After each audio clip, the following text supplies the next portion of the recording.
Bon dimanche, bon dimanche, bon dimanche, na bino surtout bon dimanche na bayebanga. Bon dimanche na bayebalinga ka maman il est à Nitu. Bon dimanche na bayebalinga service traiteur de décoration La Providence. Je suis maman il est à Nitu. La présentatrice de l'émission Préparons pour le mariage, émission Obino Bolingaka, émission Ozalaka ya famille, émission Ozalaka na pona kolobela makambo etali libota.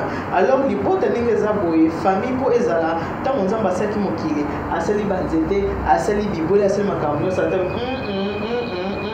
les gens ont besoin de mokili les autres gens nzamba bité il faut na sala ba petit Dieu il faut na sala bikela munangai ya mwana nzambe asaki Adam tant pasali Adam amoni Adam zaki triste habité il faut na sala molonga ya mwana ni ezalaki Ève par là n'kolobani par là n'abaki surtout ça na ba famille ezali volonté ya nzambe nzambe alinga tozala na ba famille. Alors si tu as Jésus tu as tout ndenge maman la biso Shabani Myriam alobiki sokoza Yesu Masia ozana nyonso sokozangi Yesu ozangi pe nyonso ndenge na Bible balobi na biso ete nzela ezami bale mais yi a conseillé biso ka ke to pona kaka nzela ya bomoi nzela ya bomoi ezali nzela kwa Jésus Christ to na Christ le Seigneur notre Seigneur est sauveur o ese ki biso to bikisama ye mwana na konde ko na ko monopoliser vraiment parole te naza ko la kisabino mama na biso amanda na Allemagne mama Myriam mama Shabani Myriam ya fanda ko na Allemagne aza ko limbolela biso liloba nzambe aza ko limbolela biso oyo ya yebi po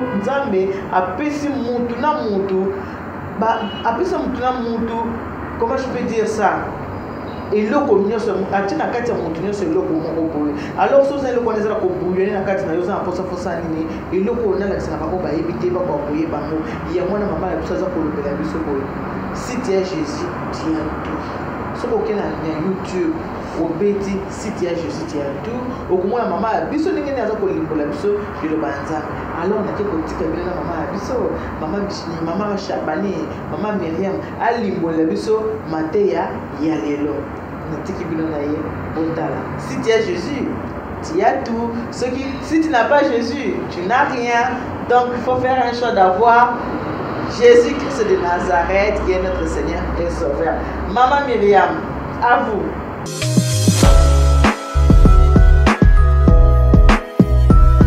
Que Dieu vous bénisse tous. Banazambe partout place besoin minzambe apambola bino na kombo na Yesu Masia mwana ye.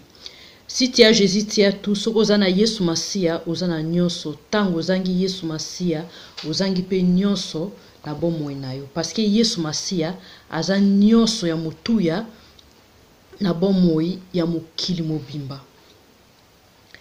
Soko zangi Yesu luka ozana Yesu parce que Yesu nde aza bomoi, Yesu nde aza nzela, Yesu nde aza lobiko na biso. Ko tarde ko luka Yesu Masia te parce que yende lobiko na biso. Soko zangi Yesu zangi nyonso. Tem na biso ya lelo toza kolobela bolingo nzambe. Nzambe alingi mokili, alingi mutu nyonso bien aimé dans le Seigneur. Nzambe alingi mutu nyonso. Nzambe alingi mutu nyonso bien aimé dans le Seigneur. Nzambe alingi mutu nyonso. Na YouTube ndeko moko akomela kinga tuninga ke bakoko na biso bayeba ki Jésus te. Siko bango bako kendeli felo. Na reponda ki ndeko wana nga Bible ndenge nga na yebi, Bible yebisi biso ke nzela ezakaka moko Yesu Masia. Nzambe apesi biso lobiko kana nzela moko eza Seigneur Jésus. Soki bakoko na biso bayeba ki Jésus te, tango wana pe parole de Dieu zalaki. Soki bayeba ki Jésus te, bazana lobiko te. Ndeko wana tuninga lisusu ke ba chinois, ba asiatique, ba arabe, bango nyonso bayebi Jésus te, bako kendeli felo. Na yebisa ki ndeko wana vraiment na bi bien sûr bako kendeli felo.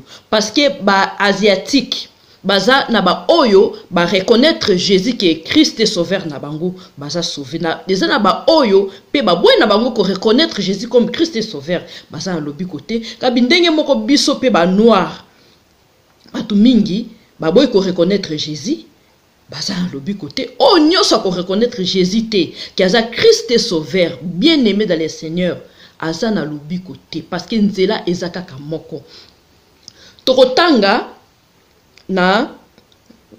na Jean 3 tokoyeba eloko nini Bible yebisi biso. Ndeko mususu atunaki ngai alobi ke batu mususu oyo baza batu oyo basala donc basalaka kaka mabe eske ezalaka ke nzambe mutu alingaka ezala bongo.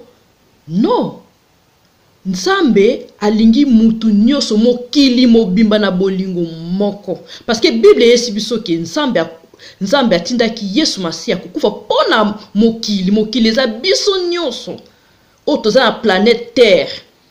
Aponi mutu te alongoli mutu te, biso moko batu na mokili nde bamilongoli na bolingo ya nzambe. Nzambe alingi mutu nyonso, yango atindaki Yesu Masiya kokufa pona mutu nyonso. Tokotanga na Jean 3 na 16 na verset 16 tokosukisa na 18. Car Dieu a tant aimé le monde qu'il a donné son Fils unique, afin que quiconque croit en lui ne périsse point, mais qu'il ait la vie éternelle. Na 17, si tu continues, Dieu en effet n'a pas envoyé son Fils dans le monde pour qu'il juge le monde, mais pour que le monde soit sauvé par lui. Yahweh atindaki Yesu Masiya mwana ye na mokili, po Yesu a jugé mokili te, mais po mokili ezala sauvé na ndia na Yesu Masiya. Mais ba mingi ba boyi ko reconnaître bolingo oyo nzambe alakisi biso. To continue na 18 tokoyoka nini parole de Dieu elobeli biso. Bible yebisi biso na Jean 3 18 elobi, celui qui croit en lui n'est point jugé, mais celui qui ne croit pas est déjà jugé parce qu'il n'a pas cru au nom du Fils unique de Dieu. Bible est clair et le Bible est clair. Mutu nyonso oyo aboyi kondima Yesu Masiya lokola mokonzi pe mobikisi na ye aza jugé. Bien-aimé dans le Seigneur, sali eza ya ofele. Na misala te tozwi lobiko. Tokokaki pe kobika na misala na biso te. Soki mutu malamu azalaka na mokili oyo nde Yesu Masiya ayaki kokufa po na biso te. Sali eza na misala te, lobiko eza na kombo na Yesu, eza na makila na Yesu Masiya. Yango ndeko yo oyo za koyokanga oyo nanu o confessa Jésus comme Christ et sauveur na bomoi na yo te. Confesser Yesu lokola mokonzi pe mobikisi na bomoi na yo, ozo lobiko olimbisama na mabe na yo nyonso. Nzambe ayebaki ke tokoki ko bika na misala na biso te, yango Yesu akufaki pona biso. Kobanga ndenge ozate, kobanga oyo sala te. Soko reconnaître penza ke osala ki mabe, o décider na motema na yo ko senga nzambe bolimbisi, nzambe ayebi ko sonde mitema ko yeba ke motema mutu oyo a regretter mabe na ye. Oye devant nzambe ofukami na ndako na yo, osengi nzambe bolimbisi na kombo na Yesu, ozwi bolimbisi na masumu na yo. O confesser Jésus lokola mokonzi pe mobikisi na bomoi na yo. Verset ya kokoma mwana nzambe na bomoi eza na Romains 10 na 9 tina 10. Romains 10 9 tina 10. Si tu confesses de ta bouche le Seigneur Jésus et si tu crois dans ton cœur que Dieu l'a ressuscité de mort, tu seras sauvé. Au confesser que Yesu aza Seigneur et Sauveur na yo, au croire na mutema na yo ke Yahweh nzambe asukisa ki Yesu kat na bakufi, ke Yesu aza vivant, et si lindeko ozui okomi mwana nzambe. Okomi mwana nzambe na bomoi, obandi via sika, obandi sikoyo ko yekola mukanda oyo Biblia, obandi ko yekola Biblia ndeko, obandi ko sala o Biblia elobi, parce que Biblia nde ezali mode ya ko vivre na biso na mokili oyo. Bien-aimé dans le Seigneur, to yebi ke un jour mokili oyo ekoleka. Nyoso toza komona awa ekoleka, mais liloba ya nzambe ekoleka te. Butu eumelaka, mais tongo esuka kaka ke etana. To yebi ke toza kozela retour ya Jésus.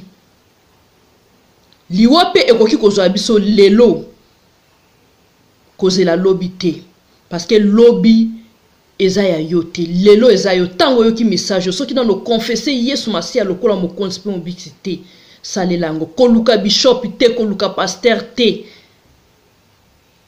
banda nanu kofukama na chambre na yo bondela nzambe confesser fungwa na Romain 19 tina 10 confesser répéter maloba o Bible lobi ozi bolimbis na masumu ko mwana nzambe na bomo o bondeli nzambe a orienter yo na ba pasteur oya ye parce que ba pasteur nzambe bazali ba pasteur a Satan pe bazali toza ko mona ba faux pasteur ba faux prophète o batondi baza ba pasteur da ba prophète ya Satan o baza ko conduire batu na liwana ko bunga o baza ko enseigner batu ba enseignement erroné fukama bondela nzambe a orienter yo na église oyo nzambe aza nzambe na bango parce que ba nzambe baza bandenge belé ndeko bédemé dans le Seigneur nzambe apambola biso nyonso to comprendre bolingo ya nzambe to lexaka tango na biso te ko senga kaka nzambe apambola biso apambola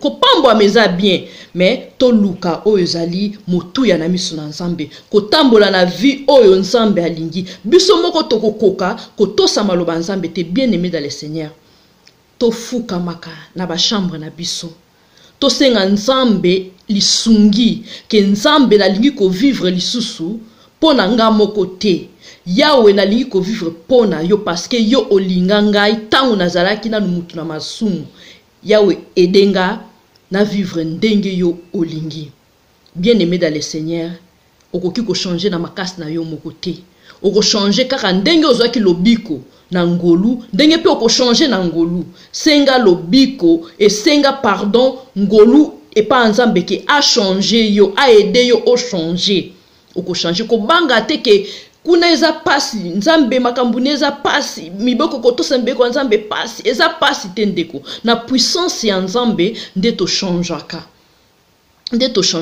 nzambe pe alingaka biso te ke to si to changer nzambe alobi boya nanga na Matthieu 11:28 Jésus alobi venez à moi vous tous qui êtes fatigués et chargés je vous donnerai du repos. Yahweh abengi biso ndenge tozali ye moko na bolingone ako changer biso petit à petit to banga ko s'approcher liboso ya Yahweh nzambe te nzambe alingi biso Yesu akufaki pona biso ndeko ko louper occasion oyo te mokile ko leka mais liloba nzambe ko leka te Yesu akoya to yebi te Yesu ye moko ayebi mukolo te aza ko zela que Dieu vous bénisse en tout cas nzambe apambola biso nyonso to comprendre bolingone pe parole na ye nzambe apambola bino to komi na émission mususu to sala pona ko kolisa biso to yeba bolingo nzambe to luka liboso royaume ya Yahweh nzambe nyonso ekopesa mela biso na sima. Que Dieu vous bénisse.